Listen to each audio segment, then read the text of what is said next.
जय हिंद दोस्तों, स्वागत है आपका हमारी इस वीडियो में। दोस्तों, हर महीने की तरह मई 2023 की ड्यू डेट्स के बारे में हम बात करेंगे कि मई के महीने में आपने कौन कौन सी रिटर्न्स भरनी है, कौन कौन से कंप्लाइंस करने हैं, ताकि इनकम टैक्स से जीएसटी से कल को आपको किसी भी तरह की इंटरेस्ट लेट फीस और पेनल्टी ना लगे। तो सबसे पहले दोस्तों 7 मई हमारी आती है, जिसके अंदर कि अगर आपने अप्रैल महीने के अंदर किसी का टीडीएस काटा है या किसी से टीसीएस कलेक्ट किया है तो आपको 7 मई 2023 से पहले इनकम टैक्स डिपार्टमेंट के खाते में जमा करवा देना है। इसके बाद बात करते हैं दोस्तों 11 मई 2023 की।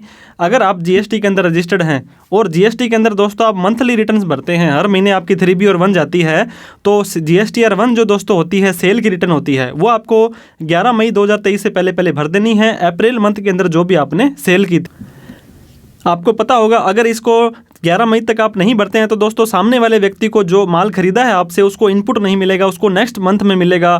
तो इस तरह से आपकी पेमेंट रुक सकती है। आपका कोई डिस्प्यूट ना हो तो GSTR 1 आप टाइम से भर दीजिए।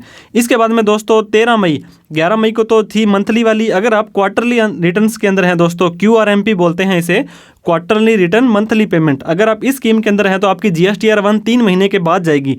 लेकिन IFF होती है दोस्तों, इनवॉइस फर्निशिंग फैसिलिटी। अगर फिर भी आप मंथली किसी को इनपुट देना चाहते हैं दोस्तों, तो अप्रैल महीने के अंदर कोई भी आपने B2B की सेल की थी तो उसका जो IFF है आपको 13 मई 2023 से पहले भर देना है।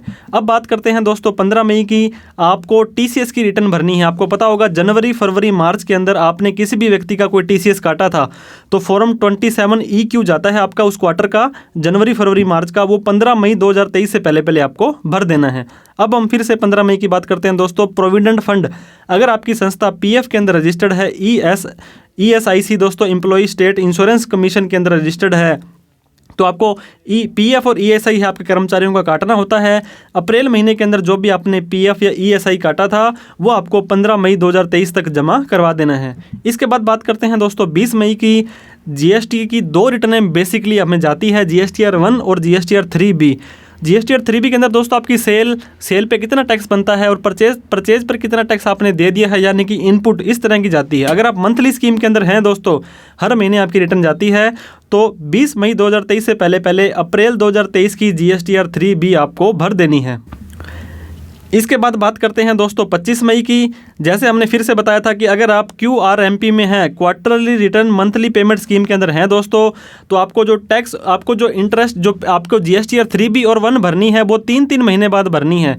लेकिन उसका जो टैक्स है सरकार कहती है कि हमें हर महीने चाहिए। तो आपके अंदर GSTR PMT 06, अगर आपको लगता है दोस्तों कि जो भी आपका इनपुट वगैरह लेने के बाद में आपका कोई टैक्स बनता था, आपका ITC अवेलेबल नहीं है या कम है, तो आपको अपना वहाँ पे टैक्स है वो 25 मई 2023 से पहले भर देना है। अप्रैल महीने का दोस्तों वैसे तो ये थोड़ा सा इरेलीवेंट है, अगर आपकी रिटर्न 3 महीने बाद जाती है और आपको टैक्स पहले से ही कैलकुलेट करके बताना है तो सारी की सारी बुक्स ऑफ अकाउंट तो आपकी मेंटेन हो ही गई है, तो आपको IFF भी कई बार भरने नहीं है हमें, और कई बार PMT 06 अगर भरना है तो सारी की सारी सेल परचेज डालेंगे तभी भरा जाएगा। तो इस तरह से, लेकिन इसका एक बेनिफिट आपको मिलता है QRMP के अंदर कि आपकी जो लेट फीस है वो क्वार्टरली नहीं लगेगी। अगर आपने 3 महीने तक लगातार रिटर्न नहीं भरी तो 3 महीनों की लेट फीस लगती है, और यहाँ पे एक क्वार्टर की है तो एक ही बार आपकी लेट फीस ये लगने वाली है। इसके बाद बात करेंगे दोस्तों 30 मई की। फॉर्म 11 होता है LLP के अंदर दोस्तों, लिमिटेड लाइबिलिटी पार्टनरशिप अगर आपकी है तो आपको फॉर्म 11 भरना है फाइनेंशियल ईयर 22-23 का, 30 मई 2023 से पहले। इसके बाद में दोस्तों 30 मई काफ़ी इंपॉर्टेंट डेट है। बहुत सारे लोग अपनी ITR भर देते हैं लेकिन 30 मई का वेट नहीं करते हैं। अगर आपका किसी व्यक्ति ने TDS काटना है, जैसे कि आपका एम्प्लॉयर, जैसे कि आपकी बैंक के अंदर FD है, तो वो आपका TDS दोस्तों जो काटते हैं जनवरी, फरवरी, मार्च महीने का, तो पहले तो ये TCS की मैं बता दूं, उस TDS की जो पेमेंट करनी है दोस्तों अप्रैल मंथ की 26QB, 26QC, 26QD, प्रॉपर्टी के अंदर TDS काटते हैं, रेंट के अंदर, कॉन्ट्रैक्ट के अंदर, उस TDS को आपको दोस्तों अप्रैल वाले का 30 मई तक जमा करवा देना है। नॉर्मल तो आपको पता होगा अप्रैल का 7 मई तक जमा होता है, लेकिन इस केस के अंदर 30 मई तक आप जमा करवा सकते हैं।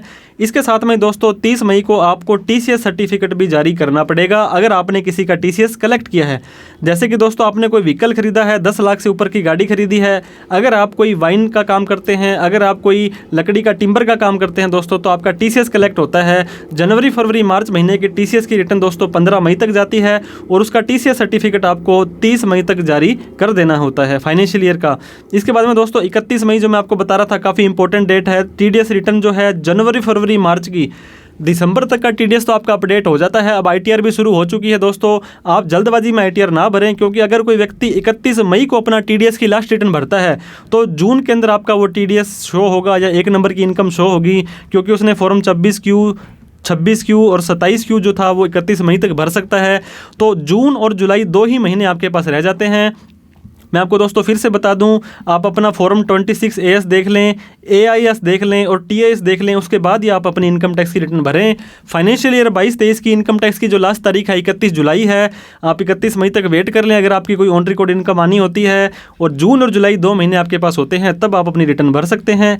इसके बाद में दोस्तों furnishing of statement under section 285BA, ये इनकम टैक्स डिपार्टमेंट का काफ़ी खतरनाक हथियार है दोस्तों। बहुत सारी ऐसी एंटिटीज़ होती हैं, ऐसी संस्थाएँ होती हैं जिनसे अगर आप एक लिमिट से ज़्यादा ट्रांजैक्शंस करते हैं, आपने सुना होगा दोस्तों रिपोर्टेबल ट्रांजैक्शन, 10 लाख से ज़्यादा का कैश डिपॉजिट, FD करवा ली, क्रेडिट कार्ड का बिल भर दिया, और भी न जाने कितने तरह के ट्रांजैक्शंस होते हैं। अगर आप करते हैं वो किसी संस्था के साथ में, तो उस संस्था को इनकम टैक्स डिपार्टमेंट को सूचना देनी पड़ती है कि इस व्यक्ति ने 10 लाख से ज़्यादा हमारे पास में कैश जमा करवाया, FD करवाई। तो ये SFT के ट्रांजैक्शंस की दोस्तों 285BA की स्टेटमेंट है, जो कि फाइनेंशियल ईयर 22-23 की 31 मई 2023 से पहले भर देनी है।